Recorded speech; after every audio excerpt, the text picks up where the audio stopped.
Tak, dneska tady máme Láďu Kytku, bojovníka proti genderové indoktrinaci, a máme tady Honzu Skalického, zastupitele města Děčín a zároveň taky velkého bojovníka a pomocníka Ládi Kytky. Ahoj. Já vás zdravím, ahoj. Dobrý den. A položil bych vám otázky první. Vy jste se dneska celkem intenzivně připravovali na to jednání, který se koná 26.6. v Děčíně na zastupitelstvu. A chtěl jsem se vás zeptat, Láďo, první tebe, co jste hlavně řešili? My na tom s Honzou tady makáme intenzivně a nemakáme na tom jenom s Honzou, teda je tam vlastně celý tým lidí. A musím říct, že já z toho mám obrovskou radost, kolik lidí je vlastně v tomhle tom zabraných, že chce pomoct vlastně zabránit tady té indoktrinaci nešťastný a chce pomoct těm dětem, aby byly právě psychicky i fyzicky ve zdraví. Takže já z toho mám velkou radost, to je jako krásná práce. No.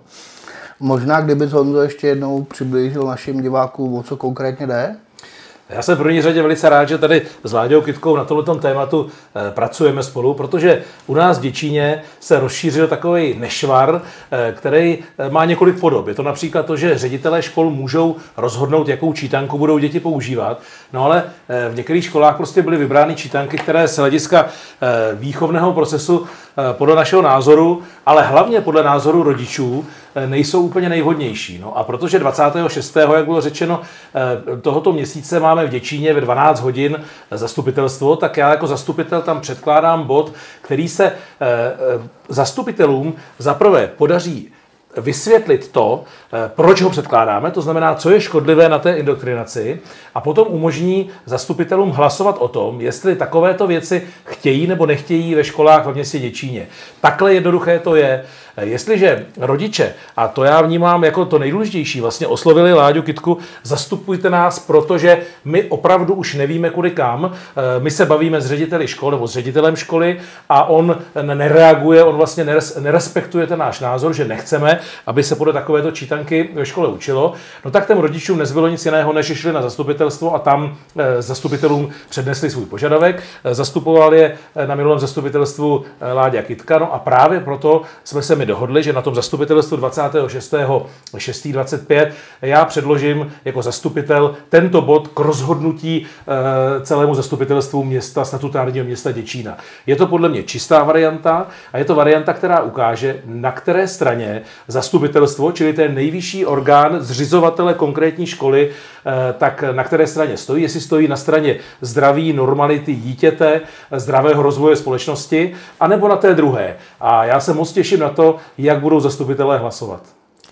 Děkuju, mohl bys, Láďo, já to ještě doplnit. A pro ty lidi, kteří teda jako neví vůbec, o čem je řeč, tak se nám tady v Děčíně objevila čítanka, kde vlastně, a budu velmi krátký, a kde se přímo nabádá vlastně k transgenderovým ideologii, čili vlastně chlapec se převléká do šatů a bere to jako za šťastný období vlastně, nebo za to, že je vlastně de facto, když se převlíkne do těch šatů, takže je šťastný a že právě může být kým chce.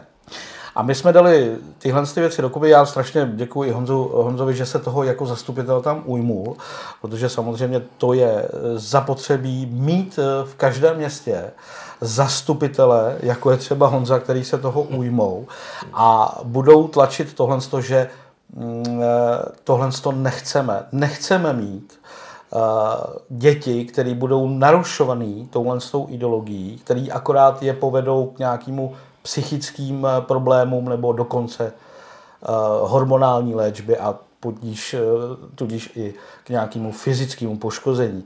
A my jsme dali dohromady všechny ty analýzy, všechny ty studie, jak to poškozuje děti.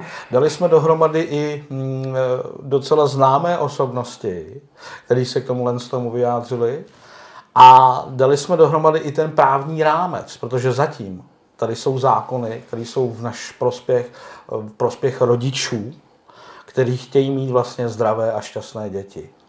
A já si nedokážu představit zastupitele, který by spáchal politickou sebevraždu, který by hlasoval proti zdraví našich dětí. Nedokážu. No a právě protože tenhle bod předkládám, tak jsem si dovolil pozvat na to zastupitelstvo velmi zajímavou sestavu. ten první, kdo bude mluvit a kdo bude představovat vlastně to téma, protože my jsme tady udělali pozvánku, ale tomu tématu jsme se do hloubky nemohli věnovat, ale je to v podstatě téma právě takových těch zvláštních, pro lidi často neznámých metod transgenderů, výměny pohlaví, dnů obráceného pohlaví, různých takových podivností, které v těch školách jsou. A já tady natvrdo řeknu, že o kterých ani rodiče často nevědí, že to je, ale hlavně, když se to dovědí, tak se jim ani nechce věřit, že to je možné. Tak tohleto téma vlastně je tím nositelem toho našeho tlaku na změnu. No ale chci říct, že jsem kromě Ládi Kytky pozval také psychology, budou tam i někteří lidé mluvit vzdáleně online, jako například paní senátorka, budou tam lidé, jako jsou pedagogové, bude tam například Michal Semín, velice známý konzervativní pedagog. To znamená, bude tam řada lidí připravených zaprvé k tomu tématu velice krátce něco říct a také budou připraveni odpovídat na otázky zastupitelů, protože já očekávám, že takto zásadní téma musí zvednout diskuzi zastupitelů. Nevěřím tomu, stejně jako Láďa nevěří, že by zastupitelé hlasovali proti tomu našemu návrhu, ale dobře. Ale co určitě očekávám, je diskuze zastupitelů, protože pokud by někdo tam seděl a řekl by rychle dál, ať ten bod máme za sebou, pojďme k dalším tématům, tak já se budu ptát, znamená to, že vám je úplně jedno, jak jsou vaše děti vychovávány. Čili ta diskuze tam nastane a bude tam tým lidí, který bude schopen velice fundovaně odpovídat na otázky zastupitelů. Čili máte se na co těšit a já bych chtěl tímhle s tím i pozvat, jak veškerý rodiče z Děčína na 26. Ano.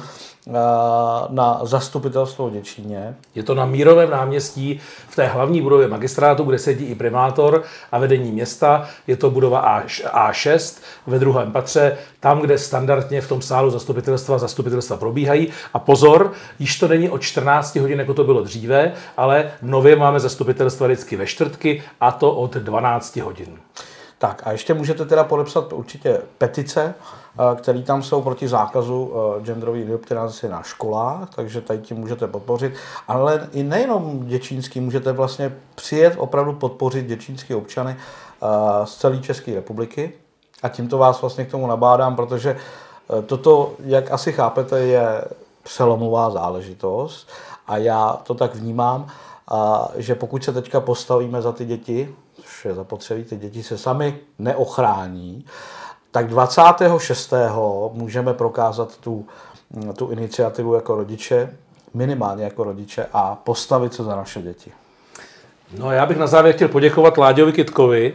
Chci mu poděkovat za to, že tohleto téma takhle celorepublikově drží a jsem moc rád, že v Děčíně můžeme v podstatě vytvořit takový vzorový příklad toho, že to téma je řešitelné a že prostě ti, kteří se ho mají zhostit, což tady v tom případě je zřizovatel škol, čili magistrát, tak formou jednání na zastupitelstvu tak učiní. Prostě není možné tato témata nechávat na takovém to musí ministerstvo, to musí kraj, to musí tamten, tak to totiž teďka probíhá. Každý má spoustu řečí, kdo by to měl dělat a vlastně se řekne, to je věc toho ředitele.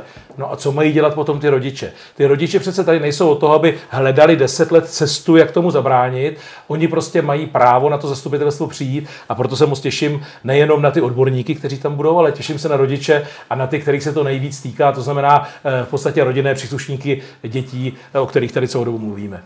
Takže se říkám, mě ještě napadlo, protože dneska jsme se bavili s Janičkou Hamplovou a vymýšleli jsme vlastně tu strategii. Janička tam našla úžasné věci.